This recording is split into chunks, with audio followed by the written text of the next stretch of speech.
So hello what's up guys, स्वागत है आपका मेरी एक और लेटेस्ट वीडियो में। तो आ गया हूँ मैं आपके लिए एक और हॉन्टेड स्टोरी लेके। तो गाइस आज की जो स्टोरी मैं आपको सुनाने वाला हूँ, आपने कंटेंट देख के तो समझ ही लिया होगा कि मैं आज आपको किसके बारे में बताने वाला हूँ। तो गाइस ये ना रियलिटी में मुंबई में एक ऐसा चौल था जो कि बहुत ज़्यादा हॉन्टेड था। और ये हॉन्टेड कैसे हुआ गाइस, इसके बारे में आज मैं आपको बताऊँगा। तो गाइस रियलिटी में कुछ ऐसा हुआ था, जो वो चौल था ना, पहले वहाँ पर सब कुछ ओके था, मतलब ऐसा कोई इशू नहीं हुआ था जिसके कारण कोई ऐसी बात है, मतलब दिक्कत है ऐसी। तो गाइस रियलिटी में हुआ कुछ ऐसा था, वहाँ पे एक ना लेडी रहती थी वहाँ पे, जिसके साथ मतलब एक हिसाब से बहुत दुर्व्यवहार करते थे लोग, जिसके कारण मतलब वो बहुत ज़्यादा एक हिसाब से फ्रस्ट्रेट थी और बहुत ज़्यादा दुखी थी।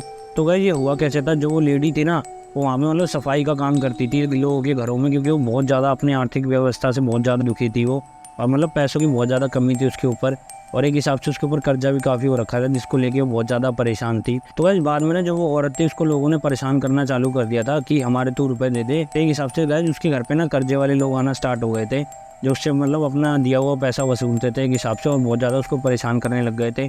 और कई लोग तो उसको बहुत ज़्यादा टॉर्चर भी करना स्टार्ट कई लोगों ने कर दिया था कि तेरे पे पैसे नहीं है तो हमारे साथ ये कर वो कर। एक हिसाब से ना उसकी मानसिक स्थिति भी बहुत ज़्यादा ख़राब कर दी थी लोगों ने अपने पैसों के लिए, इससे ना वो बहुत ज़्यादा फ्रस्ट्रेट हो चुकी थी, और मतलब बहुत ज़्यादा परेशान भी थी वो कि अब मैं क्या करूँ, कि लोग मेरे को बहुत ज़्यादा परेशान कर रहे हैं और मेरे पास पैसे भी नहीं, और मैं इतने कमा भी नहीं पा रही, और ये चौल का भी एक हिसाब से मेरे ऊपर ही कर्जा बढ़ता जा रहा है।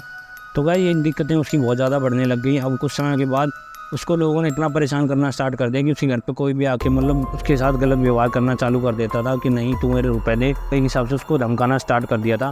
तो गाइस इसी को देख के जो वो औरत चौल में रहती बहुत ज़्यादा परेशान हो गई, और एक दिन उसने सोचा कि मैं मर ही जाती हूँ, मेरे पास अब कुछ है नहीं, ना मेरे बैकग्राउंड में मेरे पास कुछ है जो मैंने दे सकूँ। तो गाइस वो ना बहुत ज़्यादा दुखी होने के बाद वो सोचती है कि मैं सुसाइड ही कर लेती हूँ। क्या करती है गाइस कि ना अपने घर में वो मिट्टी का तेल लेके आती है और अपने ऊपर डाल लेती है चौल में, किसी को कुछ पता नहीं होता, सब सो रहे होते हैं रात के समय, और वो खुद को आग लगा लेती है। और वो खुद को जब आग लगा लेती है ना, जब उसके घर से धुआं निकलने लग जाता है, वो औरत तो मर जाती है तड़प तड़प के चिल्लाती हुई। सब देखने लग जाते हैं कि क्या हो गया मतलब। तो गाइस इसके जो बगल में रहते हैं लोग, वो भी यही देखते हैं कि चिल्लाने की आवाज़ कहाँ से आ रही है। देखते हैं उसके कमरे में आग लगी हुई है औरत के, और वो ना दर्द के मारे बहुत ज़्यादा चिल्ला रही। लोगों ने मदद करने की भी सोची, गेट वेट तोड़े, उसको खोला, देखा उसको तो वो जल चुकी थी पूरी, और उसकी मृत्यु हो चुकी थी।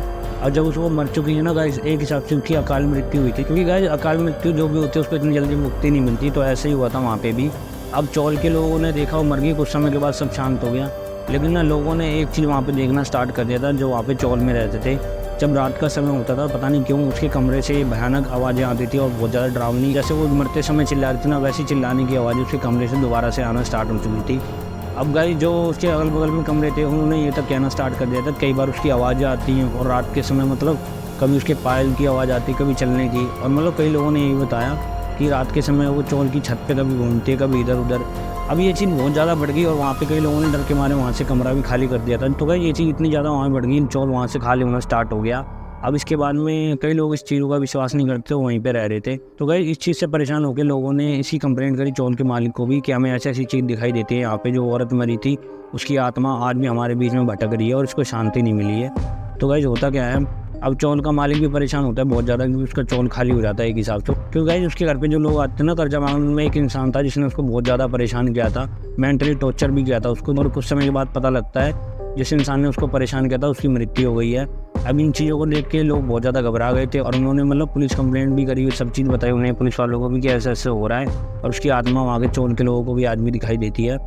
तो गाइस हुआ क्या, बाद में चौल में कैमरे भी इंस्टॉल करवा दिए थे कि मान लो कोई ऐसी चीज़ होती है तो हमें दिखाई देगा, और क्या पता चौल के लोग झूठ बोल रहे हो, क्योंकि मालिक को भी यही सकता है कि ये लोग झूठ बोल रहे हैं। कैमरे लगवाने के बाद अगले दिन वहाँ पे चेक किया जाता है कैमरों में, तो यही चीज़ दिखाई देती है, जो औरत वहाँ पे मरी हुई थी ना, वो अपने कमरे में जाते हुए दिखाई दे रही है, और मतलब कुछ नहीं उसके कमरे से चिल्लाने की भी आवाज़ आ रही है, जो बिल्कुल रिकॉर्ड हुई थी कैमरे में भी। तो और गाइस जब ये चीज़ वहाँ पे बिल्कुल कंफर्म हो चुकी थी कि हाँ ये रियलिटी में यहाँ पे है, ऐसी घटना यहाँ पे घट रही है, तो लोगों ने गाइस वहाँ पे निर्णय लिया कि हम यहाँ पे अब रहना नहीं है, हम यहाँ से चले जाएंगे, अब हमें ऐसे चौल में नहीं रहना जिसमें हमारी जान भी जा सकती है। अब गाइस उसके बाद से वो चौल एकदम से अबेंडन पड़ा है, और उसके अंदर मतलब आज को भी मतलब घूमने भी नहीं जाता। और गाइस कई लोगों ने तो ये भी बताया कि जब वो चौल खाली हो चुका था वहाँ से, तो उसके बाद में ना वहाँ पे मतलब जो वो आत्मा थी वहाँ पे कई बार उन्हें बैठी हुई दिखाई देती थी, जो चौल के सामने से लोग निकल के जाते थे।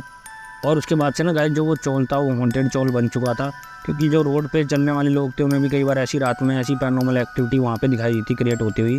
और गाइस जो ये आज की स्टोरी है ना, जो मैं आपको बता रहा हूँ, बिल्कुल ट्रू स्टोरी है। मुंबई में आज भी वो चौल है, लेकिन वो आज भी बिल्कुल अबेंडन पड़ा हुआ है।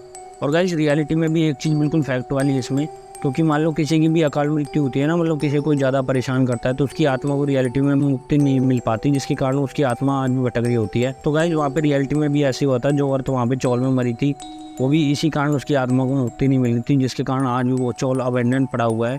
और गाइज ये बिल्कुल रियलिटी स्टोरी जिसके बारे में आज मैंने आपको बताया। तो गाइज कैसी लगी आपको स्टोरी, प्लीज़ हमें कमेंट बॉक्स में जरूर बताना।